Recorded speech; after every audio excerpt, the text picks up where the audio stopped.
श्री शिवाय नमस्तुभ्यम दोस्तों।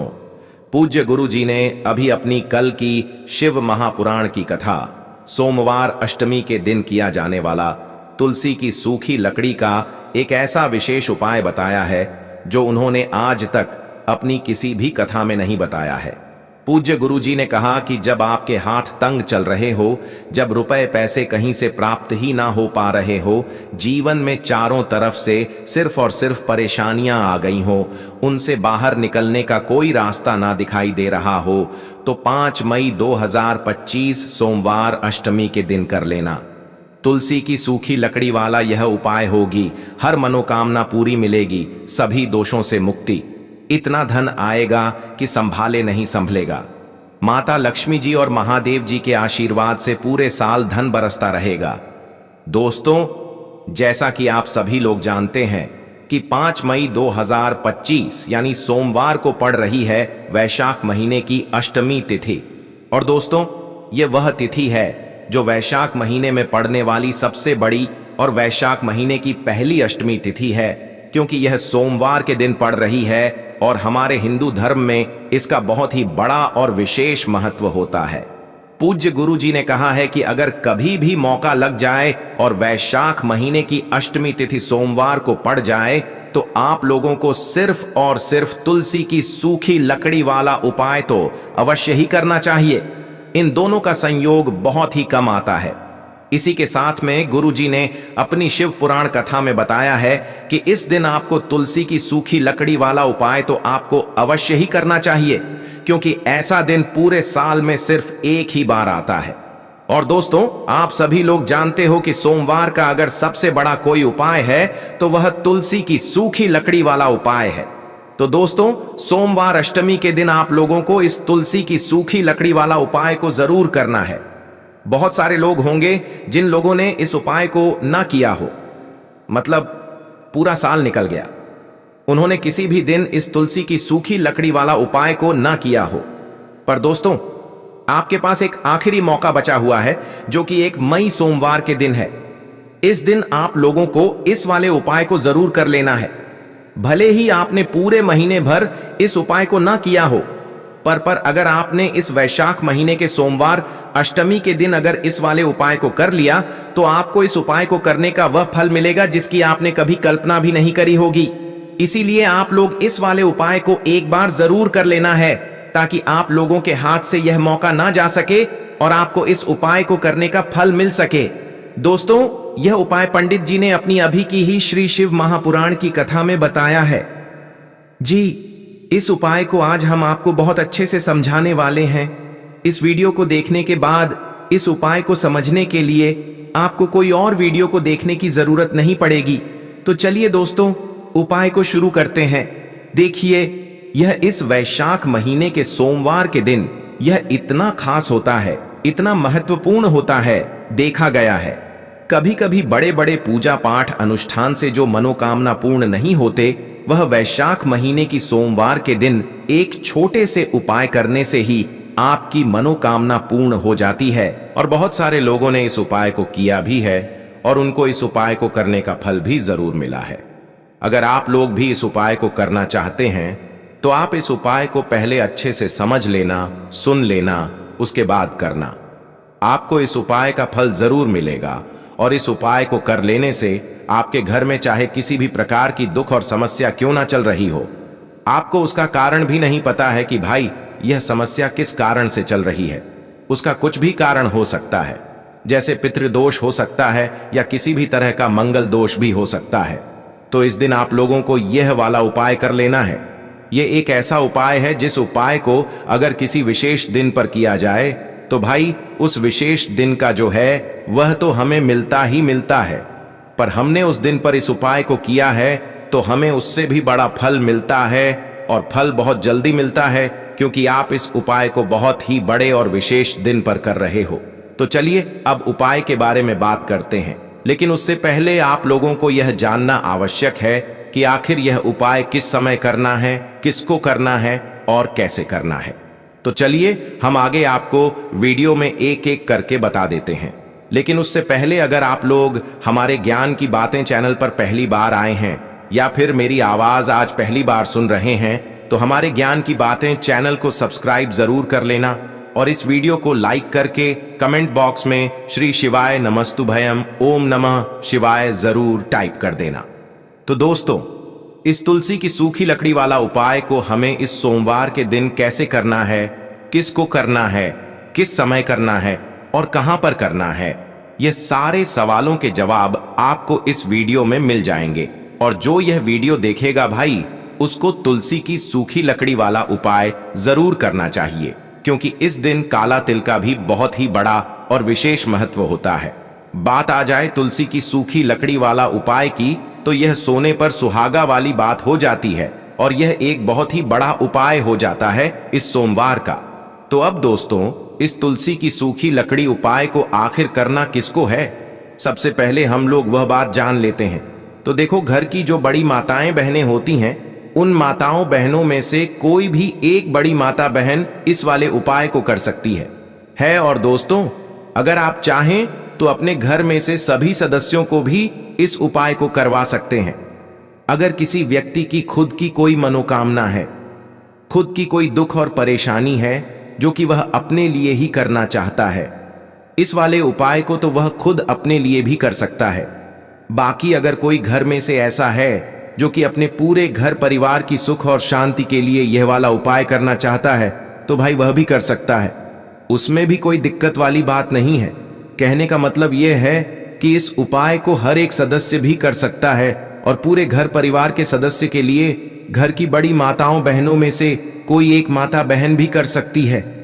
माताएं बहनें अगर घर में उपस्थित ना हो या वह यह वाला उपाय ना कर पा रही हो, तो फिर घर का कोई बड़ा सदस्य भी इस तुलसी की सूखी लकड़ी वाला उपाय को कर सकता है। चाहे फिर वह पुरुष ही क्यों ना हो, उसमें कोई भी दिक्कत वाली बात नहीं है। उसके बाद में दोस्तों, जो अगला प्रश्न निकल कर आता है वह यह आता है इस उपाय को लेकर कि आखिर इस उपाय को हमें किस समय करना है, सुबह के समय करना है कि शाम के समय करना है। तो देखो, इस वाले उपाय को आप लोग सुबह के समय भी कर सकते हो और शाम के समय प्रदोष काल में भी कर सकते हो। अब अगर आप पूछो कि भाई सबसे उत्तम समय कौन सा रहेगा इस तुलसी की सूखी लकड़ी वाला उपाय को करने का, तो हम आपसे बस यही कहेंगे कि इस उपाय को आप सुबह के समय करेंगे तो ज्यादा बेहतर होगा। बाकी अगर प्रदोष काल शाम के समय भी करेंगे तो भी अच्छा होगा, उसमें कोई भी दिक्कत वाली बात नहीं है। तो अब दोस्तों, जो अगली सबसे बड़ी और महत्वपूर्ण बात आती है वह यह आती है कि सुबह अगर हम उपाय को करेंगे तो हमें कितने बजे से लेकर कितने बजे तक के बीच में करना है, और शाम के समय प्रदोष काल में करेंगे तो हमें कितने बजे से लेकर कितने बजे के बीच में करना है। तो देखो, सुबह जितनी जल्दी हो सके आप उपाय को करने की कोशिश करना। बाकी अगर किसी कारणवश लेट भी हो जाओ, थोड़ी देर भी हो जाए, तो 10 या 11 बजे तक भी आप उपाय कर लेना, पर 12 बजे से ज्यादा देरी ना हो। ठीक है, इस बात का ध्यान रखना। उसके बाद में दोस्तों, अगर शाम के समय प्रदोष काल की बात करें, प्रदोष काल का जो समय होता है वह शाम के 6 बजे से शुरू हो जाता है। मतलब शाम के 6 बजे से लेकर 7 बजे के बीच का जो समय होता है, यह समय प्रदोष काल का समय होता है। तो आप इस उपाय को 7 या 8 बजे के बीच में भी कर सकते हो। मतलब शाम के 6 बजे से रात 8 बजे के बीच में आप कभी भी इस वाले उपाय को कर सकते हो, उसमें कोई भी दिक्कत वाली बात नहीं है। देखिए, यदि हम किसी भी प्रकार के उपाय को निश्चित दिन और निश्चित तिथि पर करते हैं तो इसका हमें बहुत अधिक लाभ मिलता है और इन उपायों को करने के बाद हमारे जीवन में बहुत अधिक परिवर्तन आता है। साथ ही साथ यह जो उपाय आपके जीवन की सारी परेशानियों को और सारी बाधाओं को दूर करने वाले हैं। देखिए दोस्तों, आज के इस पूरे ही वीडियो में हम आपको 3 चमत्कारिक उपाय बताने वाले हैं और यह तीनों ही उपाय बहुत ही खास और बहुत ही ज्यादा विशेष होने वाले हैं। तो चलिए दोस्तों, जान लेते हैं गुरुजी द्वारा बताए गए सबसे पहले उपाय के बारे में। वैशाख माह धन प्राप्ति उपाय, तुलसी की सूखी लकड़ी घर में रख देना। बहुत जल्दी करोड़पति बनोगे, इतना पैसा बरसेगा। राधे राधे। दोस्तों, आपको किसी भी दिन तुलसी की सूखी लकड़ी का उपाय घर पर करना है और ऐसा समझ लीजिए कि तुलसी की सूखी लकड़ी का यह उपाय आपको बहुत जल्दी करोड़पति बनाएगा, क्योंकि जो वैशाख का महीना है यह श्री हरि विष्णु को सबसे प्रिय महीना है। तो देखिए, स्कंद पुराण में आता है कि भगवान विष्णु को सबसे प्रिय अगर कोई महीना है तो वह वैशाख का ही महीना है। और वैशाख के महीने में तुलसी के उपाय रातों रात आपके भाग्य को चमकाते हैं। ऐसे में आज की वीडियो में हम आपको तुलसी के ऐसे उपाय बताने जा रहे हैं जो रातों रात आपका भाग्य चमकाएंगे और बहुत जल्दी आपको महाधनी बनाएंगे। तो देखिए, श्री हरि विष्णु प्रसन्न होते हैं। जब भी आप मां तुलसी से जुड़ा हुआ कोई भी उपाय करते हैं, मां लक्ष्मी प्रसन्न होती हैं। जब आप श्री हरि विष्णु को प्रसन्न करते हैं, अब आज की वीडियो में जो उपाय हम आपको बताने जा रहे हैं, इस उपाय को करने से श्री हरि विष्णु तुरंत प्रसन्न होते हैं और सीधे सीधे आप मां लक्ष्मी को प्रसन्न कर लेते हैं। आपके जीवन में आप खुद अपने सौभाग्य को प्राप्त कर लेते हैं। इस छोटे से उपाय को करके तो देखिए। सबसे पहले बात कर लेते हैं कि जो मां तुलसी हैं, इनके बिना श्री हरि विष्णु का पूजन और श्री हरि विष्णु का भोग दोनों ही अधूरे हैं। न कितनी टहनियां लेंगे, 7 टहनियां लेंगे। थोड़ा सा मौली धागा आपको लेना है और सातों तुलसी की सूखी लकड़ी को एक के अंदर एक यानी गट्ठा टाइप का बनाना है और उसको बांध देना है। ठीक है ना? सारी तुलसी की लकड़ियों को इकट्ठा करना है और मौली धागे से बांध देना है। बांध देंगे कलावा लपेटकर। अब आपको क्या करना है? रोली का तिलक इस तुलसी की सूखी लकड़ी पर आपको करना है। रोली का तिलक करेंगे। अगर चंदन है तो थोड़ा सा चंदन लगा दीजिए। अब यह तुलसी की जो सूखी लकड़ी है, यह आपको थोड़ी देर अपने घर के मंदिर में रखनी है, श्री हरि विष्णु के सामने, और एक देसी घी का दीपक आपको श्री हरि विष्णु के सामने लगाना है।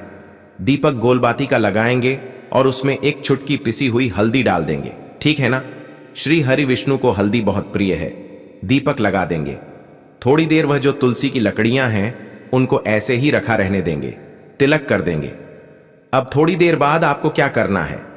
तुलसी की वह जो सूखी लकड़ियां आपने बांधी थीं कलावे से, मौली धागे से, अब आपको उन्हें उठाना है। एक छोटे से लाल कपड़े में आप इसको रख लीजिए। ठीक है ना? लाल कपड़े में रख लीजिए। पीला कपड़ा हो तो पीले कपड़े में रख लीजिए। रखने के बाद आपको क्या करना है? इसकी पोटली टाइप की बना देनी है। धागे से लपेटकर मौली धागे से ही पोटली बना लीजिए। आराम से बंध जाती है। अब इस पोटली को आपको कहां रखना है? इसे आपको अपने घर के मुख्य द्वार पर टांगना है। ठीक है ना? अंदर की तरफ, बाहर की तरफ नहीं, अंदर की तरफ, मुख्य द्वार पर अंदर की तरफ टांग दीजिए और मां लक्ष्मी का ध्यान करिए। श्री हरि विष्णु का ध्यान करिए। उनसे प्रार्थना करिए कि हे धन की देवी मां लक्ष्मी, आप मेरे घर में पधारिए और अपनी कृपा मुझ पर बरसाइए। इस तरह से आपको प्रार्थना करनी है और मंत्र बोलना है। ओम नमो भगवते वासुदेवाय नमः। 11 बार यह मंत्र बोलना है। एक दीपक आपको जिस दिन भी उपाय कर रहे हैं अपने घर के मुख्य द्वार पर प्रज्वलित करना है। चौमुखी दीपक यानी 4 बाती का दीपक लगाएंगे और थोड़ी सी हल्दी उस दीपक में भी डाल देंगे। मुख्य द्वार पर दीपक बाहर की तरफ लगाना है, सीधे हाथ पर। ठीक है ना? यह उपाय वैशाख में आप करिए और देखिए कि कैसे आप महाकरोड़पति बनते हैं, कैसे आपके पास पैसा आता है और कैसे आपके पास पैसा रुकता है। तो यह वही उपाय है जो रातों रात आपके भाग्य को चमकाएगा और आपको महाधनी बनाएगा। छोटा सा उपाय आपको महाकरोड़पति बना देगा अगर सच्ची श्रद्धा से आपने इस उपाय को कर लिया। साथ ही साथ वैशाख के महीने में अगर कोई जूते का दान कर देता है, जूते चप्पलों का कोई दान कर दे इस माह में, तो समझ लीजिए उसे हर वह वस्तु मिलती है जिसकी वह कल्पना करता है, जिसकी वह चाहता है। आपने अगर कुछ ऐसा सोचा है कि हाँ मुझे यह वस्तु या मुझे यह चीज मिल जाए, मेरी यह इच्छा पूरी हो जाए, आपकी कोई भी इच्छा अधूरी है, पूरी नहीं हो रही, तो वैशाख माह में आप चाहे एक व्यक्ति को दान करें, जूते या चप्पल का दान जरूर करिए। जल का दान इस माह में करिए और फिर देखिए कि आपका भाग्य कैसे आपका साथ देता है और कैसे आप अपने जीवन में आगे बढ़ते चले जाते हैं। तो बहुत अच्छे से उपाय आपको बताया है। अब हम बात करते हैं दूसरे विशेष उपाय ई की। देखिए, यह उपाय भी आपको तुलसी जी के पौधे के वहां पर करना है। आपके भाग्य का उदय करने के लिए आपके घर में धनसम परेशानियां हैं, कर्ज की समस्या अगर दिन पर दिन बढ़ती जा रही है, खत्म नहीं हो रही है, बहुत ज्यादा परेशानियां हैं तो आपको यह उपाय करना चाहिए। देखो करना क्या है, बहुत ध्यान से समझना। आपको मात्र तांबे के पात्र के अंदर जल लेना है। उस जल के अंदर एक चुटकी आपको हल्दी मिला देनी है, ठीक है? और साथ में लेना है एक कमल गट्टा। यह केवल उपाय सोमवार अष्टमी के दिन करना। अगर आपको ऐसा लगता है कि आपके जीवन में अष्टलक्ष्मी का वास नहीं है, भाग्य का साथ आपको नहीं मिल पा रहा है, तो आप यह उपाय शनिवार के दिन कर सकते हैं, सोमवार के दिन भी कर सकते हैं, ठीक है? शनिवार और सोमवार दोनों दिन आप यह उपाय कर सकते हैं। देखो करना क्या है, इस टाइम के पात्र के अंदर हल्दी डाली और एक कमल गट्टा डाला। अब आपको तुलसी जी के वहां पर जाना है। देखिए, जब आप हल्दी डालोगे जल के पात्र के अंदर, तब आपको ओम नमो भगवते वासुदेवाय का 11 बार जाप करना है, फिर हल्दी डालना है। जब आप कमल गट्टा डालोगे, तब आपको ओम श्रीम नमः या ओम महालक्ष्मी नमः इस मंत्र का जाप करते हुए एक कमल गट्टा डालना है, 11 बार जाप करना है, ठीक है? कमल गट्टा और हल्दी दोनों होना चाहिए। कमल गट्टा महालक्ष्मी का प्रतीक माना जाता है और हल्दी जो है वह भगवान विष्णु के निमित्त आप हल्दी डालेंगे, ठीक है? इस जल को आपको तुलसी जी की जड़ में अर्पित करना है। ओम नमो भगते वासुदेवाय का जाप करते हुए बस इतना सा उपाय करना। धन संबंधित को कोई भी परेशानियां हैं वह सब दूर हो, ऐसी आपको प्रार्थना करनी है। कर्ज से जुड़ी कोई परेशानी हो तो ऐसी प्रार्थना करनी है कि यह दूर हो जाए। ऐसी कामना करते हुए यह दूसरा प्यारा सा उपाय आपको करना है। तो देखो ये हो गया दूसरा उपाय, जो कि आप सुबह से लेकर के शाम तक कर सकते हैं। सोमवार या शनिवार के दिन सिर्फ एक बार ही करना है। अब जो कमल गट्ट है, कमल गट्टे को आपको वहीं पर तुलसी जी के वहां पर रखे रहने देना है, आपको उठाना नहीं है। वह कमल गट्टा चाहे तो आप तुलसी जी की वहीं पर गांठ दें, ठीक है? तो भी चलेगा। तो इस प्रकार से आपको यह सुंदर सा उपाय करना है। अब हम बात करते हैं तीसरे उपाय की। ध्यान रखना, ये जो दूसरा उपाय है ये आपको आपके घर में ही करना है, बाहर कहीं पर भी मत करके आना, ठीक है? घर में अगर तुलसी जी हो तो ही आप यह उपाय कर सकते हैं। अब हम बात करते हैं तीसरे विशेष उपाय। देखो, भाग्य का साथ आपको मिले तो गुरु बृहस्पति को मजबूत करना बहुत जरूरी होता है। इसीलिए पूज्य गुरुदेव ने एक बहुत ही सुंदर सा उपाय बताया था, जो कि है पीले चावल का थोड़े से अक्षत लेना, चावल लेना। अगर आपको ऐसा लगता है ना कि आपको किसी भी चीज में सफलता नहीं मिल पा रही है, किस्मत का साथ आपको नहीं मिल पा रहा है, तो पीले चावल लेना। पीले चावल कैसे करोगे? 11 चावल लेना साबुत, उसके अंदर पीला चंदन है वह आपको मिला देना है और चावल को पीला रंग कर देना है, ठीक है? साथ में लेना है एक बेलपत्र और साथ में लेना है तांबे के पात्र के अंदर जल, ठीक है? यह तीनों सामग्री लेकर के सोमवार अष्टमी के दिन सुबह से लेकर के रात्रि तक, जब आपकी इच्छा हो तब आप यह उपाय कर सकते हैं। अब आपको क्या करना है? भगवान शिव के मंदिर में जाएंगे। जो एक बेलपत्र है वह माता अशोक सुंदर वाले स्थान पर आपको अर्पित करना है। डंडे का हिस्सा जलाधारी की तरफ हो चाहिए, उस प्रकार से आपको यह बेलपत्र अर्पित करना है। जब बेलपत्र अर्पित करोगे तब आपको कुंदकेश्वर महादेव का नाम लेना है, माता अशोक सुंदरी वाले स्थान पर, ठीक है? अब जो चावल के दाने हैं, जो अक्षत लेकर के आए हैं, वह भगवान शिव के शिवलिंग पर आपको अर्पित करना है। जब आप अर्पित करोगे तब आपको बृहस्पति शवर महादेव का नाम लेना है। बृहस्पति शवर महादेव ही एक ऐसे महादेव हैं जो आपके गुरु ग्रह को मजबूत करता है। तो आपको इस प्रकार से अर्पित करना है और अंत में एक लौटा जल धीरे धीरे पतले दरा से बृहस्पति शबर महादेव का स्मरण करते हुए या श्री शिवाय नमस्तु भयम का जाप करते हुए आप अर्पित करें। यह मात्र केवल और केवल सोमवार के दिन किया जाता है और यह उपाय बहुत ही ज्यादा प्रभावशाली है। ध्यान रखना, हल्दी का उपयोग मत करना। चावल में पीला करना है, चावल को तो पीला चंदन ही होना चाहिए, ठीक है? अब यह जो उपाय जो भी करता है, निश्चित तौर पर उसके जीवन के सारे अंधकार दूर होते ही होते हैं, उसको सफलता भी मिलती है, बृहस्पति मजबूत होते हैं, किस्मत का साथ उसको मिलने लगता है। यह उपाय अगर आप प्रदोष काल के समय करते हैं तो और लाभकारी सिद्ध होता है। तो दोस्तों, यह थे पूज्य गुरु जी द्वारा बताए गए कुछ बहुत ही खास उपाय। अगर आपको जानकारी अच्छी लगी हो तो वीडियो लाइक करिएगा। मिलते हैं फिर एक नए वीडियो के साथ। श्री शिवाय नमस्तुभयम्।